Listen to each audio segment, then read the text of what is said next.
सुभद्रा कुमारी चौहान की कहानी कान के बूंदे भारतीय समाज में महिलाओं के जीवन की चुनौतियों और उनके स्वाभिमान की गहरी समझ को उजागर करती है।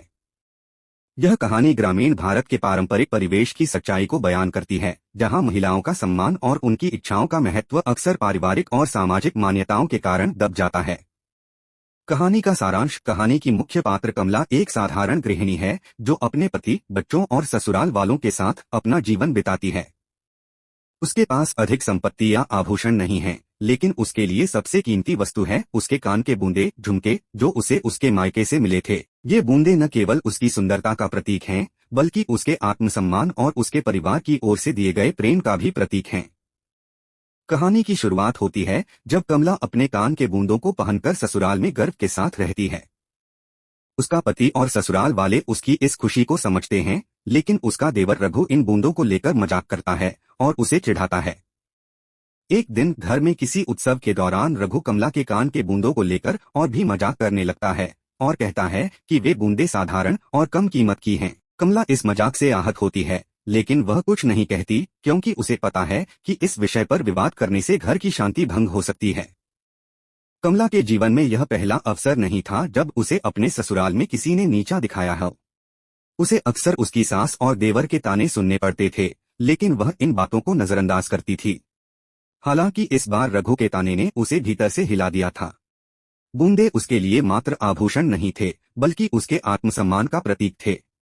मायके से मिले इस उपहार को वह अपनी पहचान और आत्मविश्वास से जोड़ती थी। कहानी में एक मोड़ तब आता है जब कमला की एक पड़ोसन, जिसे समाज में अधिक प्रतिष्ठा प्राप्त है, उसकी बूंदों की तारीफ करती है।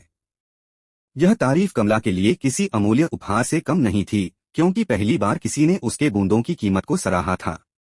इससे कमला के आत्मसम्मान को बल मिला और उसने अपने बूंदों को लेकर और अधिक गर्व महसूस किया। हालांकि कहानी में एक महत्वपूर्ण घटना तब घटती है जब रघु, जो हमेशा कमला को उसके बूंदों के कारण चिढ़ाता था, एक दिन अचानक से बीमार पड़ जाता है। परिवार में आर्थिक तंगी के कारण रघु का इलाज कराना मुश्किल हो जाता है। कमला, जो अब तक अपने बूंदों को अपनी पहचान और आत्मसम्मान से जोड़ती थी, अचानक से एक कठिन परिस्थिति का सामना करती है। उसे यह समझ में आता है कि परिवार की भलाई और उनके स्वास्थ्य से बढ़कर कुछ नहीं है। अंततः कमला अपने बूंदों को बेचने का निर्णय लेती है ताकि वह रघु का इलाज करा सके। यह निर्णय लेना उसके लिए आसान नहीं था, क्योंकि वह जानती थी कि बूंदे उसके आत्मसम्मान और उसकी भावनाओं से जुड़ी थीं।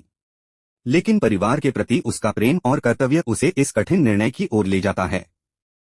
कहानी का अंत इस संदेश के साथ होता है कि भौतिक वस्तुएं चाहे कितनी भी महत्वपूर्ण क्यों न हो, परिवार और संबंधों का महत्व उनसे कहीं अधिक होता है।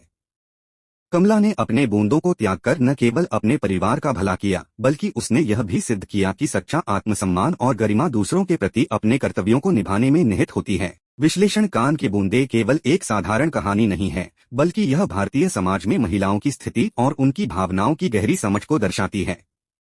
कहानी में कमला का चरित्र भारतीय नारी के उस आदर्श रूप को दर्शाता है जो परिवार के लिए अपने स्वाभिमान और भावनाओं का बलिदान करने से भी नहीं हिचकिचाती। सुभद्रा कुमारी चौहान की लेखनी में ग्रामीण भारत की सादगी और सच्चाई को बेहतरीन ढंग से उकेरा गया है। कमला जैसी नारी पात्र के माध्यम से उन्होंने दिखाया है कि किस प्रकार महिलाएं अपने परिवार और समाज के लिए त्याग करने को तैयार रहती हैं। कहानी यह भी दिखाती है कि कैसे समाज में महिलाओं के आत्मसम्मान को अक्सर नजरअंदाज किया जाता है। कमला के लिए उसके बूंदे मात्र आभूषण नहीं थे, बल्कि उसके आत्मसम्मान और उसकी पहचान का हिस्सा थे। लेकिन परिवार और समाज के दबाव में उसे इन भावनाओं को त्यागना पड़ा। कहानी का अंत यह सिखाता है कि जीवन में भौतिक वस्तुओं की महत्ता सीमित होती है, लेकिन संबंधों और कर्तव्यों की महत्ता असीमित होती है। कमला का अपने बूंदों को त्यागना एक प्रतीक है उस त्याग और समर्पण का जो भारतीय नारी अपने परिवार के लिए करती है। निष्कर्ष। कान के बूंदे एक मार्मिक और दिल को छू लेने वाली कहानी है जो भारतीय समाज में महिलाओं की स्थिति, उनकी भावनाओं और उनके बलिदान की गहराई को दर्शाती है। सुभद्रा कुमारी चौहान ने इस कहानी के माध्यम से यह संदेश दिया है कि आत्मसम्मान और स्वाभिमान महत्वपूर्ण हैं, लेकिन परिवार और संबंधों की महत्ता उनसे कहीं अधिक होती है। कमला का चरित्र एक प्रेरणादायक उदाहरण है उस नारी का जो अपने कर्तव्यों को सर्वोपरि मानती है और अपने परिवार के लिए हर संभव त्याग करने को तैयार रहती है।